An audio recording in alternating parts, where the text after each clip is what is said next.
it was just a whole mind-blowing experience. I got to stay in this Airbnb in just a private room with this totally awesome family who showed me everything about Juiz de Fora from a local's perspective. I got to taste all the food. I got to go see all the hidden gems, the really cool bars. Bar do Bogode was awesome. That's one of my most favorite places. And it's actually world famous as well for their location. And it kind of sparked something inside of me because my parents had to start and get older. So they moved downstairs and they had this apartment upstairs in their house that they had set up. Well, they turned it into an apartment. And they were just having terrible experiences with long-term renters. And so they wanted to try something new. They needed the income. And so I came back and I was like, well, let's just do Airbnb. And my mom was like, yeah, let's do it. And my dad was like, I don't know. I don't know what this Airbnb thing is, like strangers in your home. And I was like, I just moved to a whole nother country for an Airbnb. Like, it's not that bad, I promise. But it wasn't until like a family was picking up a whole bunch of furniture from me that I had created, and they were picking it all up for an Airbnb that they were doing about 1.5 miles away. And so my parents were like, all right, you got 3 months to prove us wrong. What's up, everybody? My name's Mike Sjogren, here with my co-host, Emmanuel Pani. We're part of a group of specialized real estate investors you've probably never heard of. We didn't start with deep pockets or wealthy families, and we don't rely on 401ks, mutual funds, or traditional real estate investing. In fact, many of us don't even own the properties that fund our freedom. If you ask the money experts out there, they'd say what we do is impossible, yet it's happening every single day. It's happening through a new niche called short-term rentals. We are Short-Term Rental Nation, and these are our secrets. What's going on, STR Nation? Welcome back to another episode of the Short-Term Rental Secrets podcast. I'm your host, Mike Sjogren, here with my main man and brother from another mother, Mr. Emmanuel Pani. What's good, E? Brother, what a day. Like, I don't think, so if you have listened to the last episode 37 and 38, these are all recorded on the same day. This is also the same day as our 24-hour clubhouse run. And yeah, I don't think I've ever spoken so much in my life, but I am energized by our guests and by the questions and the clubhouse and the vibe and just the amount of notes that I have. I have pink Post-its all over my desk from like different notes. I'm gonna have to kind of find a way to like put them into a system once we're done. And my poor wife has been getting text messages on our idea WhatsApp. We have an idea WhatsApp little group, and I'm like, this, and she's like, what is this? She's like, I'll explain later, I have no time. And then it's just this has been going on all day. So she might divorce me soon if I don't stop, but that's a whole different story. But yeah, man, it's great. Love it. I love it. Well, let's dive right in, because the guest that we met today, we actually met on Clubhouse when we were hosting a room. She hopped in and added a ton of value. So we were like, man, we got to get her on the podcast. So today we have Tia Bailey with us. She is a 29-year-old serial entrepreneur who got into the short-term rental industry because of an internship she'd taken in Brazil. She stayed with an Airbnb family for 3 months and got to experience Brazil like a true local. She realized that this would be an amazing opportunity that her family could take advantage of. And when she got back in 2017, she convinced her parents to turn their upper apartment into a home on Airbnb. And then due to the immediate financial success that it had, her parents were able to start paying off their credit card debt and be able to start a savings. And now, I mean, she's up to over 75 rentals across 3 states between 4 companies that she either owns or is a part owner in. So without further ado, Miss Tia Bailey, welcome to the show. Hey guys. Thank you so much for having me. Oh my gosh, yeah, Clubhouse. Whew. There's a reason they call it crack house. You get addicted real quick. I love it. I love it. So you kind of got a taste of Airbnb in Brazil, and then you brought it home to mom and dad, and kind of walk us through that whole conversation with them, and then how you scaled this thing up. Pretty crazy. Yeah.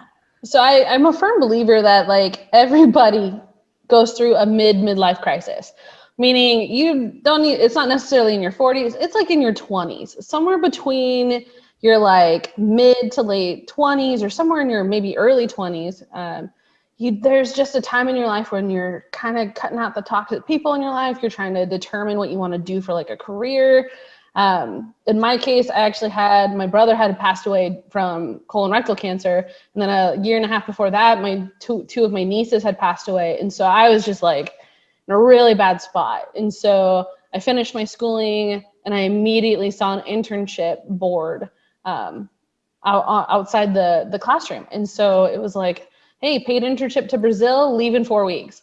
And I was like, okay, I'm gonna apply. Because the only thing they wanted you to be was either a female and then be able to speak English fluently. And I was like, I can do those two things. So, and I've always had an obsession with Brazil since I was little, specifically because of my brother who had passed away. And so that little sign got me just from like an emotional standpoint. And because of everything that I was going through, I was just like, that's it, I'm doing it. So I literally applied for it. They gave me the okay. I picked up my visa paperwork and my passport in San Francisco on a layover to go to this trip. So I was really close on cutting it, like paperwork wise. And like, it was just a whole mind-blowing experience. I got to stay in this Airbnb in just a private room with this totally awesome family who showed me everything about Juiz de Fora from a local's perspective. I got to taste all the food. I got to go see all the hidden gems, the really cool bars. Bar do Bogode was awesome. That's one of my most favorite places. And it's actually world famous as well for their location. And it kind of sparked something inside of me because my parents had started to get older. So they moved downstairs and they had this apartment upstairs in their house that they had set up. Well, they turned it into an apartment. And they were just having terrible experiences with long-term renters. And so they wanted to try something new. They needed the income. And so I came back and I was like, well, let's just do Airbnb. And my mom was like, yeah, let's do it. And my dad was like, I don't know. I don't know what this Airbnb thing is, like strangers in your home. And I was like, I just moved to a whole nother country for an Airbnb. Like, it's not that bad, I promise. But it wasn't until like a family was picking up a whole bunch of furniture from me that I had created, and they were picking it all up for an Airbnb that they were doing about 1.5 miles away. And so my parents were like, all right, you got 3 months to prove us wrong, to prove to us that, you know, this is something worthwhile. And their first month that we put it on there, they weren't even fully full, and so if their rent for this space was about $1,000 a month. So their first month, they made $1,750. Their second month, they made $2,250. And then their third month, they made $2,800. So the money talks. Ching. Look at that. Exactly. And so my dad was like, okay, you're on to something. So you need to go start a business. So I did. And my mom was like, I'll be your cleaner because I like to clean. I'm 6 of 7 kids in my family. So my mom has been a stay-at-home mom for over 40 years between the age gap between all of us. So it was definitely an amazing financial opportunity for them as well, because my mom for the first like 1.5 years made more money than I did as a cleaner. And she was making more money than my dad was at his full-time job. So it became a whole beast in and of its own. And then I was just so excited that I just couldn't stop thinking about the whole Airbnb thing and trying to grow and doing all these different things. And, you know, like my first full first year and a half in business, I actually quintupled my company. And then it started to slowly grow from there. And then I quintupled it again during COVID, where now I have 75 rentals and we just picked up another 12-unit project that we'll be working on this next week. Damn. That's such an amazing story. Love that. And I love, and that's always the difference between a mom and a dad, right? Like the mom is always like, yeah, let's do it. And the dad is like, wait, let me see it. And then as soon as you start making money, that is like, yeah, this is great. No, do it. 100%. Yeah, run like, with it. Exactly. And there's always, like, anytime you talk to homeowners about something or landlords, and especially if you're talking about like a partnership with them, because I didn't do rental arbitrage. So my entire Seattle company was built on partnerships with homeowners, where I said, hey, you give me the home, you furnish the property, I'll design it, Like, I'll go out and buy the furniture, but you fund the property, which I ended up making money off of as well. And I will basically do all the legwork for you. And so it was just this really, really, really cool way where I didn't have to put my name on a lease. I didn't have to put any capital up front. I didn't have to do pretty much anything outside of get this thing staged and just run it. And then I took a percentage of whatever came through. And so it was like just a whole new ball game in regards to like short-term rentals and like the opportunities that could really come out of it too. And I've actually never lost a homeowner contract-wise unless they sold their home. So, which is I love that. And that's quite an accomplishment. That's the model that we use to scale, right? And people like don't believe that it's possible. So one thing I want to ask you, because everybody asks me, like, how do you find these people? Like, what do you say to them? So what's been your best lead source for you for the co-hosting model? Were you guys around when Airbnb actually had a co-hosting program on their, like, where you could actually sign up for a wait list and then homeowners would reach out to you and you would send out a bid to do the work for them? That was actually how I got my second house, that second property. And then the third property, I actually posted my services on Craigslist and a homeowner reached out. Beautiful home. I was shocked that this dude was searching on Craigslist for somebody because I'm like, that sounds sketchy. And I was only 26 back then too. And I had no background in real estate at all. So this was like, I knew customer service and that was my expertise, my niche, you could say. And it wasn't until, and I got stuck because I was like, okay, I have 3 houses. It's just me and my mom cleaning, me handling everything. I need to figure out like some cool like system to kind of scale and do this because I definitely want to do this full time. And it wasn't until I got introduced to a networking group called B&I. And these B&I professionals are incredible. So they basically meet once a week and their whole purpose of meeting together is to grow each other's businesses. And you have one profession per spot basically. So you're not competing against somebody else in your industry. You're actually building relationships with them. And that was the first, like I went from 3 properties to 12 properties in 9 months because of them. So, and they brought me like high quality people too. So it wasn't, and I like, cause one of the biggest things was I was young, no background. I wasn't throwing my name on a lease. I wasn't throwing money down. Like having these B&I individuals being that third party credibility for me to their clients and to their like networks was just incredible. Cause then only the people that wanted to get into short-term rentals or homeowners who were already open to the idea, those were the people that were automatically being sent to me. I didn't have to cold call. I didn't have to show up to these like open houses. I didn't have to send out landlord letters. I didn't have to do anything. Like these people were already open. They had already heard from a friend that, hey, Tia's, you need to talk to Tia because she's in the short-term rental industry. I think she could really help. And then boom, it just exploded from there. Yeah, it's crazy. It gets you. I was in B&I for a year for a different business. This was probably 6 years ago when I was building a photography studio, and it was an amazing experience. And the thing that it helped me so much with was refining my pitch, because I never knew how to sell anything. I was an accountant by trade and I was trying to learn how to build a business, but every week you're doing that 60-second pitch or whatever it is, 60 seconds or 2 minutes, whatever. And then whatever, every 12 or 15 weeks, you give a full, 30-minute presentation or something like that. 10 it's 8 minute, but yeah, definitely. Yeah. So it's like, I learned presentation skills. I learned how to sell. I learned how to network. And yeah, I mean, it was an amazing opportunity. And you just meet some awesome people that are entrepreneurs and business owners. So it's all around the country, right? It's international, right? It's international. They're everywhere. Yeah. Yeah. And it's such a, like, we say this all the time, and we talked about it on the Clubhouse a lot lately. It's like, at the end of the day, the most important resource that we have in this business is other people. 100%. And the great thing about joining a group like that, and it's almost like joining like a church group or like when you get introduced to, like, I join a lot of like Italian groups, right? Like it's just that element that immediately gives you credibility, but then immediately has people looking at you as like he or she is part of my tribe. I'm gonna take care of them.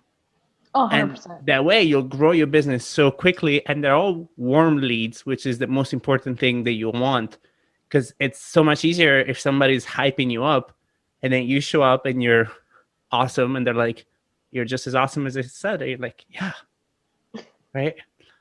So how did you, so you got that second property through the Airbnb thing, right? Then you got that next one through Craigslist. Have you grown the entire model even now that you have 75 units? Has that all been on the management model, or have you switched to arbitrage now?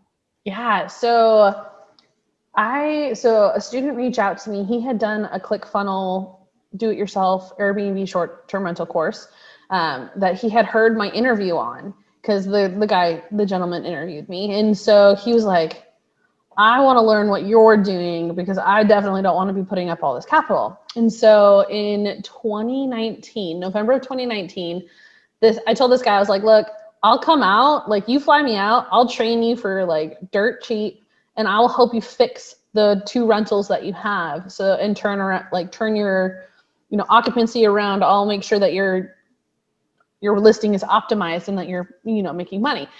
So he flies me out to the Midwest, which I've never been to before. So definitely it was very cold. So that was a shocker. And I came out here and I was looking at his numbers and I was looking at his listing and seeing it in person. And I was like, you're getting this kind of a return only on like a 30% occupancy. And so it kind of just like dawned on me like, whoa, I think this is like a hidden market. And so I started like really researching the area, and there was only like 11 Airbnbs out in this area. And so I was like, what the heck? And this guy had 2 of them. So I'm like, okay. So I went in, I stayed at the Airbnb. I spent all night, I rearranged all the furniture. We went out the next day. We purchased a whole bunch of like decor. And I like trained them for basically 2 to 3 days on like, hey, this is how you need to do it. This is how you need to, be setting up your Airbnbs. Go get your photographer. So the photographer comes over, takes pictures, they start posting it, and immediately the revenue and their occupancy started going up. Because the look that they had was catering more towards college students, because there's a private university around the corner from them. Whereas they needed to be catering to the families. They need to be catering to their parents. They needed to be catering to the doctors, the nurses, to everybody who was in this city that they just were not thinking outside of the box for. And this guy was also an engineer. So he was like all about the numbers. And I'm like, yeah, but you can't be just about the numbers. Like, people respond to visuals. So if you can get them from a visual standpoint, your numbers will just figure themselves out. So he started making killer money, and I just could not get the city out of my head. And so I reached out to him literally in February during the whole COVID thing. And I was like, look, I'm going to partner with you, or I would like to partner with you. And I'll fly in, I'll decorate any of the properties that we come through, we'll get them photographed. You be the boots on the ground. I'll handle the entire online communication portion of it. And it exploded. We literally, across the 8 rentals that we had together, like we went from like 1 rental in March to 2 rentals in April to 8 rentals by June. So it was like just super fast, and they filled.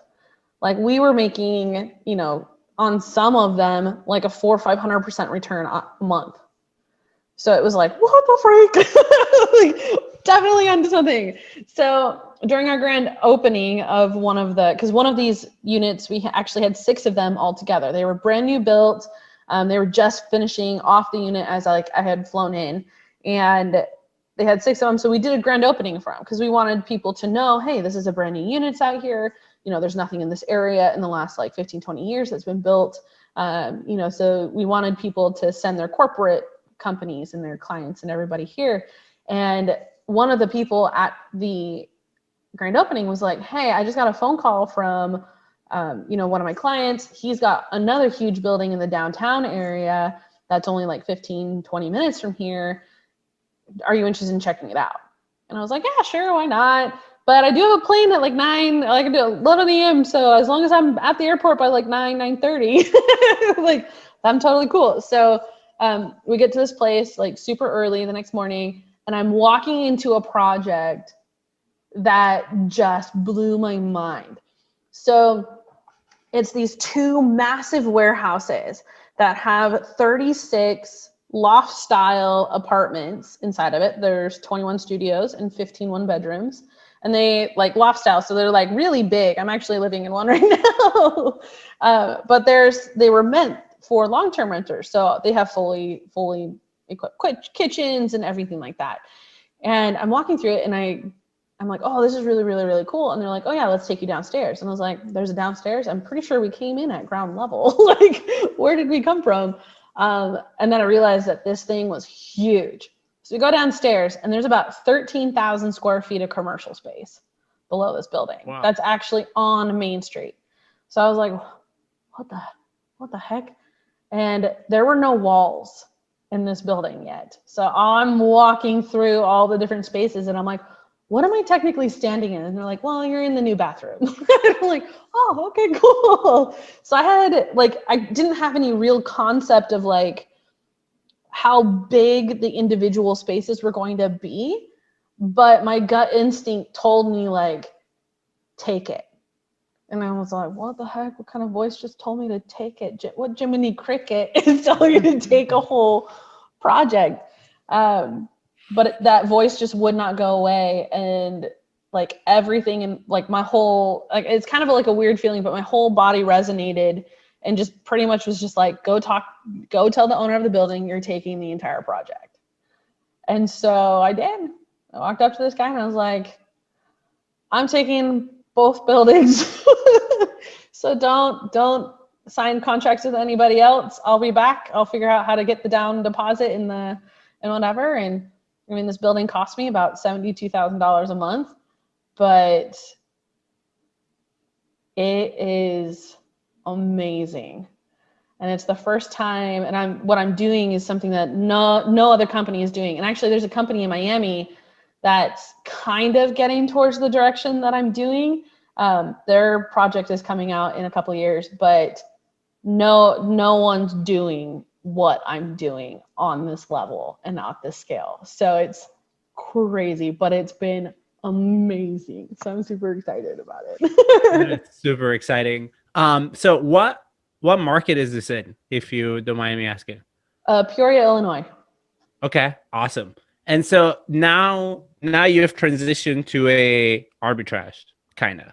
Yeah. So my second company with that partner was the one that we had 8 with. That was a mix. It was like a partnerships and with arbitrage.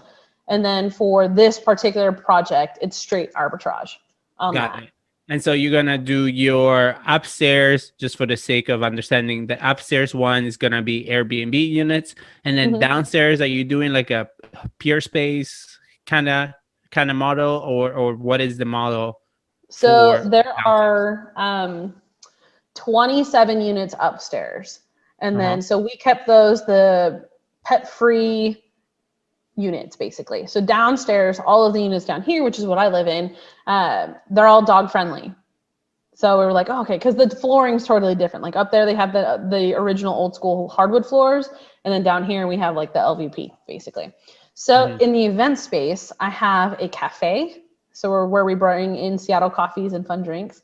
We have an event center / venue that we are okay to do like concerts, farmers markets, galas, auctions, anything and everything.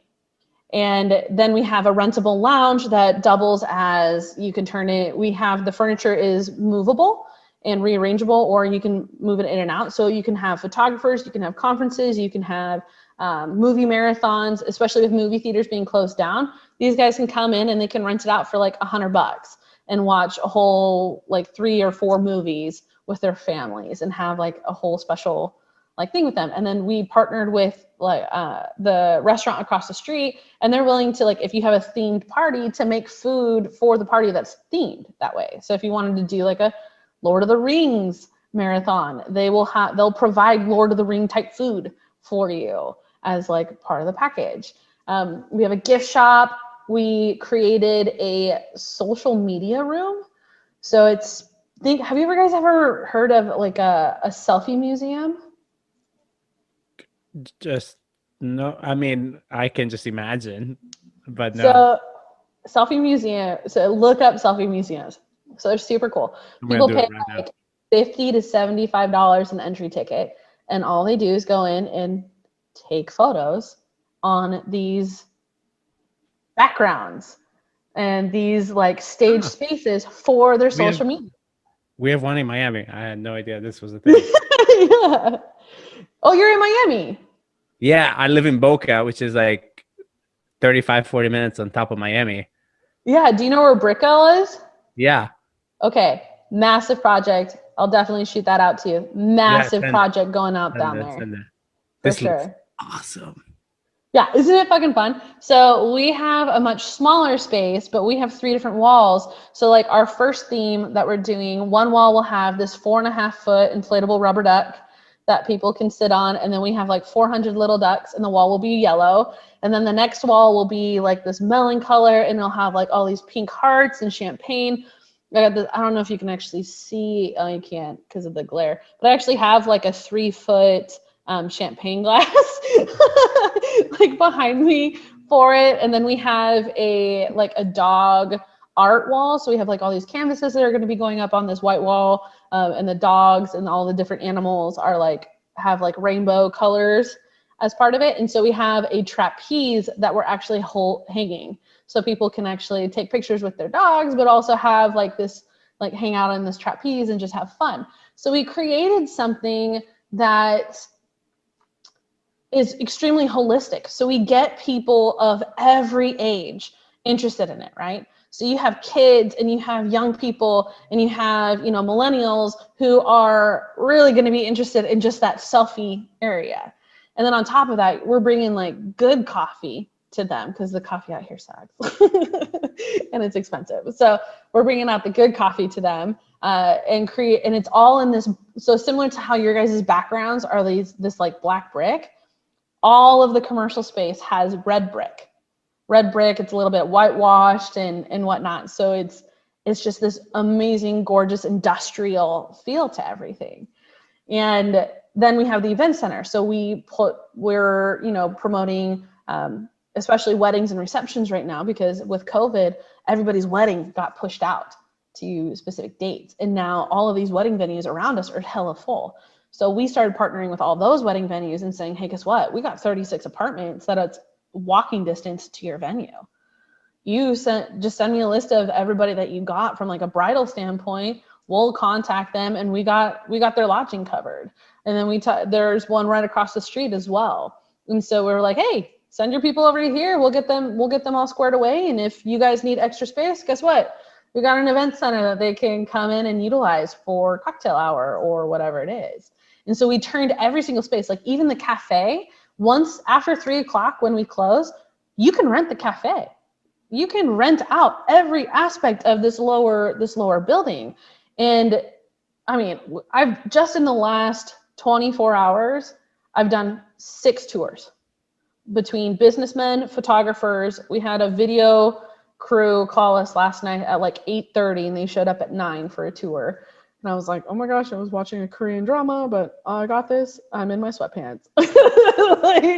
But it's something that we haven't even officially gone public with it. Like we haven't even had our grand opening because we're still working on everything, but we're already filling our calendars. We already have a third of our rooms completely full for the next 6 months to a year, because there's also a massive construction project going on 30 miles away. And there's no one that has amazing rentals like what we have. And so these guys are like, we're willing to drive the 30 miles to just stay in your place. And I'm like, okay, great. Send all your people, bring them. I love this. Like this ties This into is amazing. the episode that we had with James Murphy, where he talked about, the advice he gave at the end was you have to be okay with taking risks. And if your gut is telling you this is the opportunity, like just take that leap of faith. Because I guarantee you were probably poo-pooing your pants a little bit when you were signing a lease for $76,000 a month or whatever. Like it was a risk, but huge. You had a vision for like what you wanted. And it sounds like this place is going to be incredible. And you're Yeah. creating a destination. Like you are the destination now. Exactly. And the crazy thing is I'm right next to the baseball park. So their baseball stadium is right behind my building. You can see it from our windows. You can walk across the street and be right at their gates.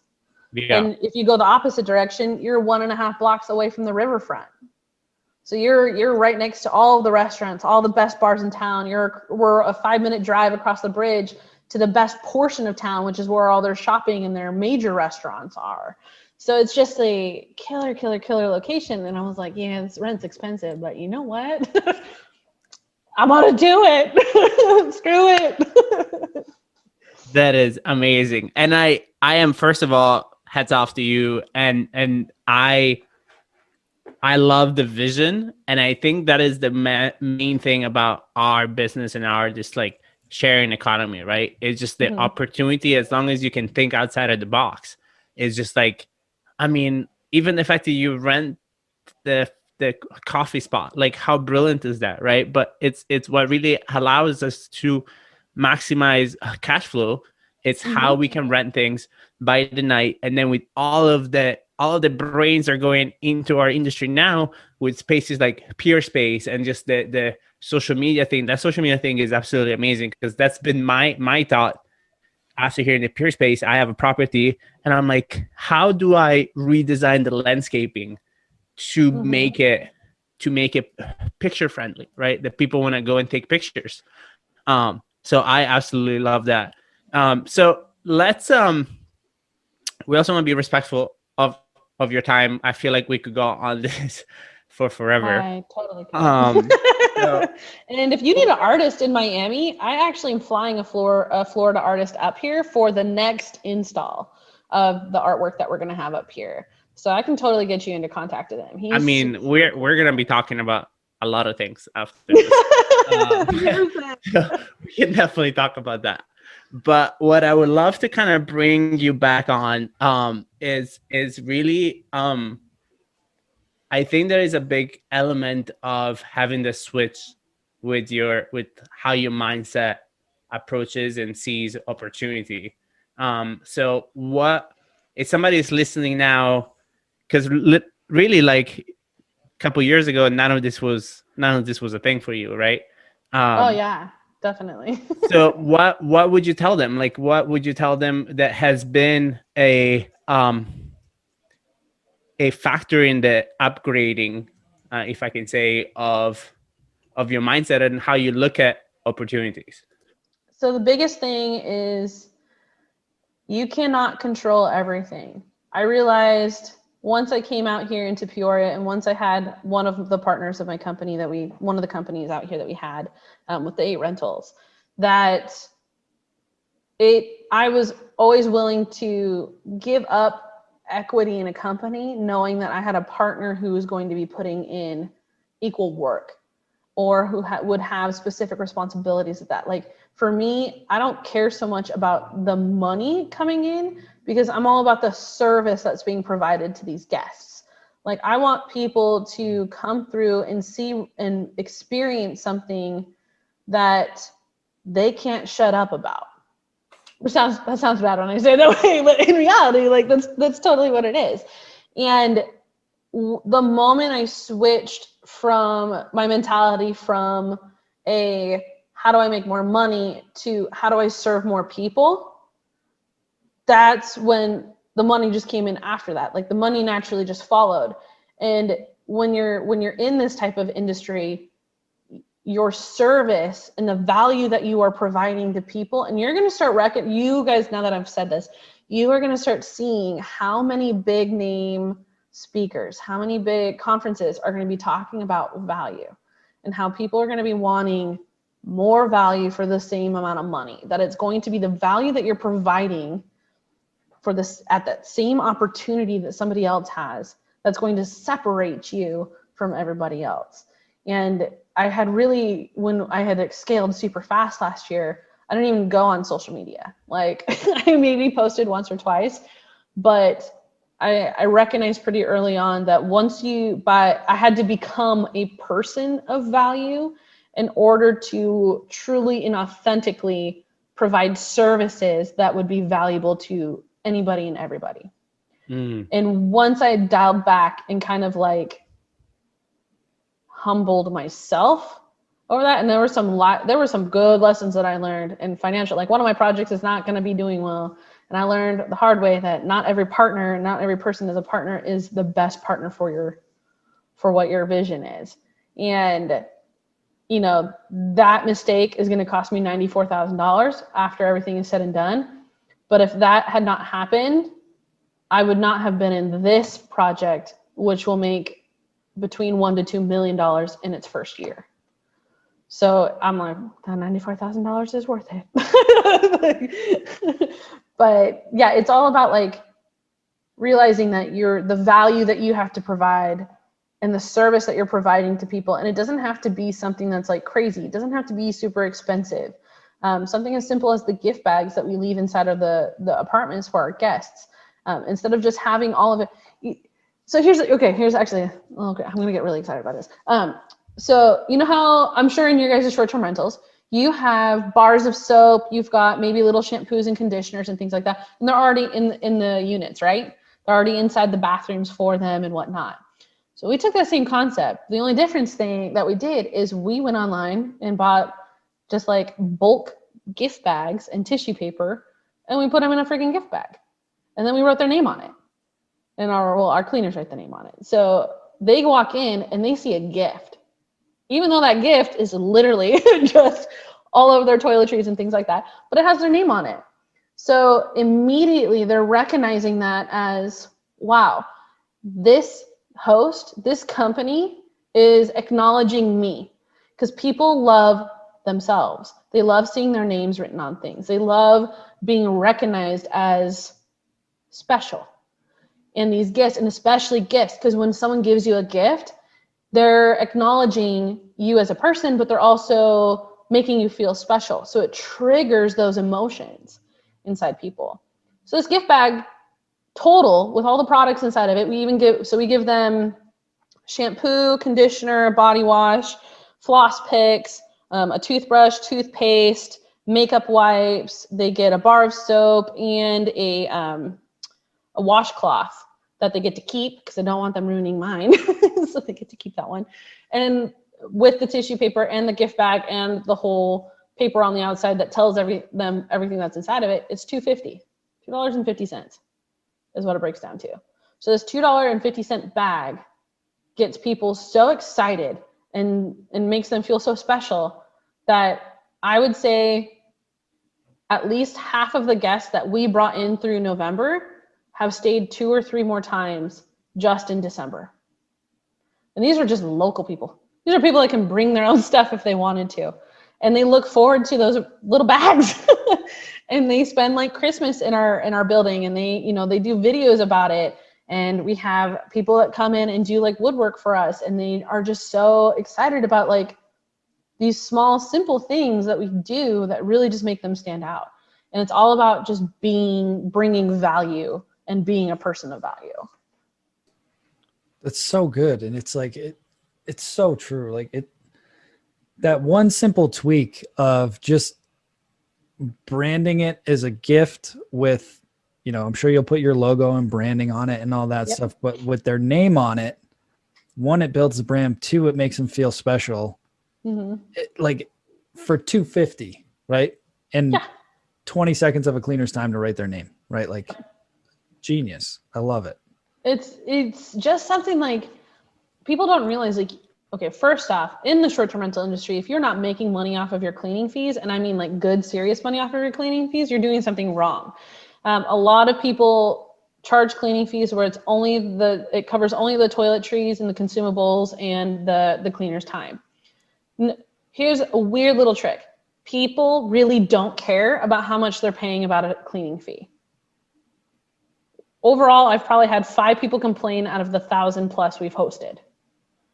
And those people always left my place trashy mess. So that was always a red flag. But they understand that a place has to be cleaned. And as long as you're not charging astronomical pricing for it, like I actually charge more for my cleaning fees than what they pay per night in their reservation. And we, like, just in 2019 alone, we actually generated 22 grand of net profits off of cleaning fees, which helped to offset all of the money that and like, obviously paying the cleaners was already built into that cleaning price, and paying for all the consumables was already built in. So that was money that we could use to expand and to grow and to do all the different things that we wanted to do. And so people don't realize, like, there are multiple avenues. Like, one listing, you should be generating 3 sources of income off of it, 2 of them consistent and 1 of them a one-off, easily. Every single time you have a reservation. I absolutely love that. And I think the reason why I love it so much is because, I mean, guys, we're on show 39 now, right? And through Clubhouse as well, I've spoken and we share room with a lot of great hosts. And the main difference between the big operators and the one that I know are going to be very successful is it's really 2 things. One, it's that desire to provide great value and to take care of people. But 2 is the fact that we all look at this as a business. And the reality is that, like, business are in business to make money. And there is no shame in making money as long as you're giving value and creating great product. And people want to be taken care of. And as Tia was saying, if they feel taken care of, they don't care about what they're spending. Right? You care about what you're spending when you're feeling taken advantage of and not seen and not taken care of.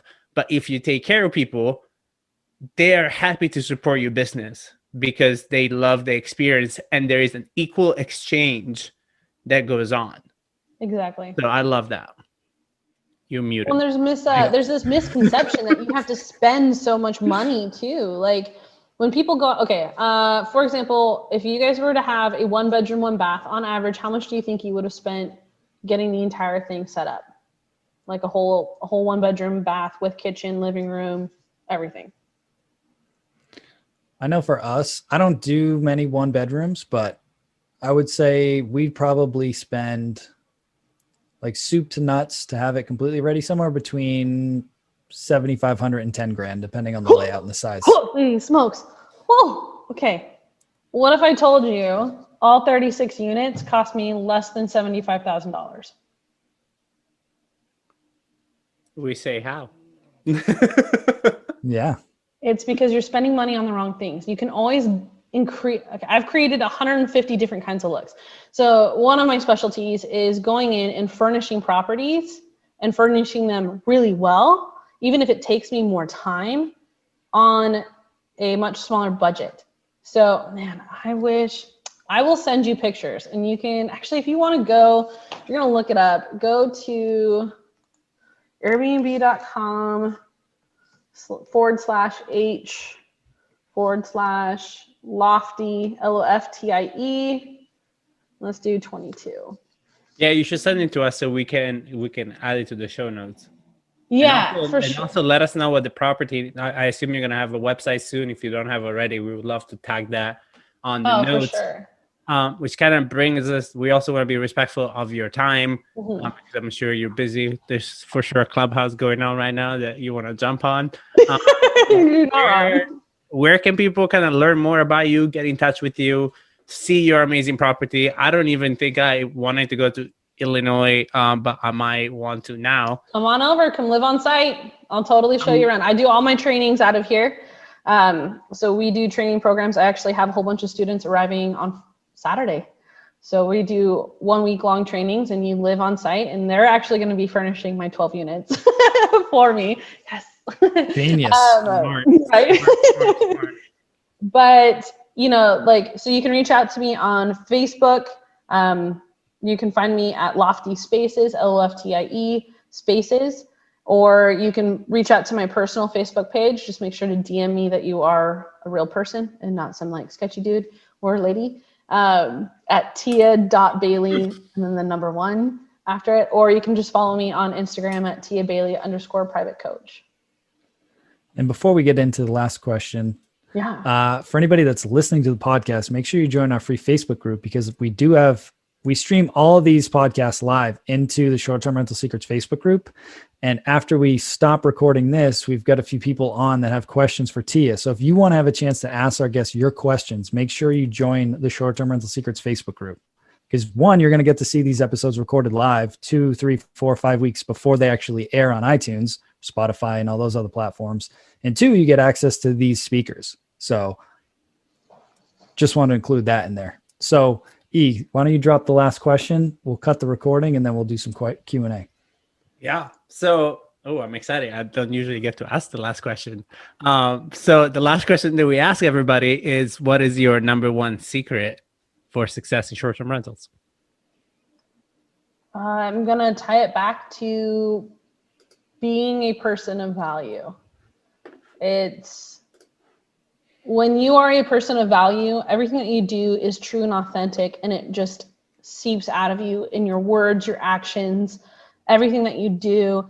And the people that you want to be around will pick up on that. And those that pick up on that are the ones that recognize someone of value. And so they want to be a part of you and then also sharing you into their network of opportunities.